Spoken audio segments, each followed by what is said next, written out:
Hello guys! Ngayong araw nga po pala hindi nga po pala ako nakapasok at sinamahan nga po ako ng pakiramdam Sa pagkakaalam ko po siguro kapong kaya po sinamahan ako ng pakiramdam Erang itabang nasa palengke po si mami nagligpit na po ako ng pinaghigaan Erang itabang nagliligpit po ako nililibang ko po si Ayo kasi nga po pag po nagising rin nang wala po sa paningin niya si mami umiiyak po Sa mga nangangamusta nga po pala kay Ayo okay na po siya, laki nga po ng pinayat Galala nga din po kay Ayo nung nakaraan kasi nga po hindi po siya makakain tapos po hindi pa po siya makalakad das pa po ng lagnat. Nangyari po kasi kay Ayo yung kanan po niyang pa na maga po ang tawag po ng iba doon mamaso. Nung pina-check up po namin siya ang tawag po ng doktor cellulitis. Nung una nga po simpleng sugat lang po sa sumunod na araw po namumula na po yung binti ni Ayo sa sumunod na araw pa po nagtutubig na Diyos ko po inang. Bilis nga po ng pangyayari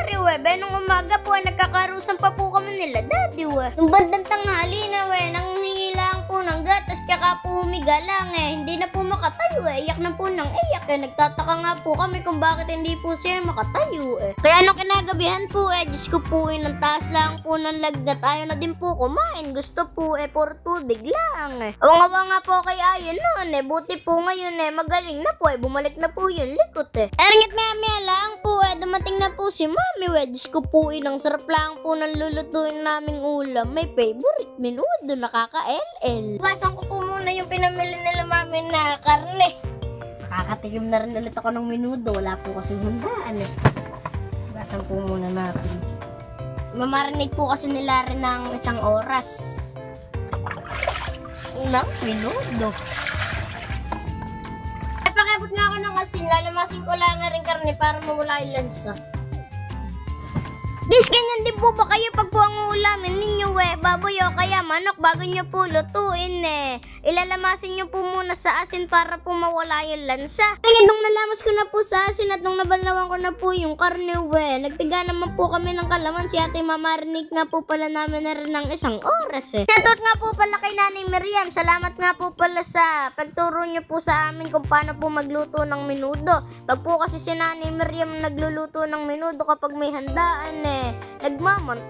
nagmamantika bisa lang. Sabi nga po ni Nanay Miriam marinate lang daw po namin yung karne tsaka po yung atay sa paminta tsaka po sa toyo at kalamansi. Habang nakamarinate na po yung karne pinirito muna po namin na ring hotdog tsaka po yung patatas at carrots para po mamaya hindi na po matagal palambutin yung patatas tsaka po carrots. Guys, kayo po ba paano po ba yung diskarte ninyo sa pagluluto ng menudo? Comment nyo naman po sa comment section. Kalipas nga po ang 1 oras nag-isa naman po kami ng sibuyas tsaka po bawang Nang nakapag-isa na po kami ng bawang sibuyas nilagay na po namin yung karne tsaka po atay Diyos ko po inang guys, bango lang, hindi pa naluluto amoy masarap na Ergat maya lang po kakahalo lang po namin hindi pa po namin nilalagyan ng sabaw nagkakaroon na po kumakatas po yung karne bisa lang. Pagkaya naman po namin na ring halu-haluin tatakpan naman po namin na rin ng 15 to 20 minutes. Fast forward na po natin, nakalipas nga po ang 20 minutes halu-haluin muna po namin na rin tsaka po ilalagay na namin yung pinagmarinatan Tsaka po isusunod na po namin na ring rino na maliit. Ang kasunod nga po pala namin nilagay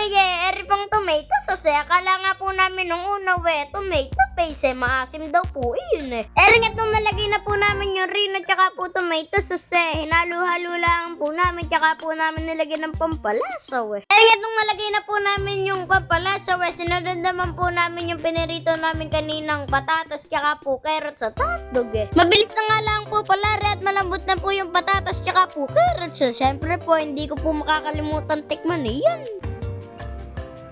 Kupuin ng bisa lang parang may pistahan Kahit maya lang po kumain na po kami dalas lang magutom ni mami buntis kasi Pagka lang din po may budget tayo at may gusto po tayong kainin huwag niyo pong tipirin yung sarili ninyo kainin po natin yung gusto natin Diyos ko po ng sarap lang mabuhay Guys, palaging share naman po papalo na rin po pasensya na nga po pala kung madalang lang po kami makapag-upload ng personal vlog kasi po meron lang po kami inaasikaso soon po malalaman po ninyo Diyos ko po ng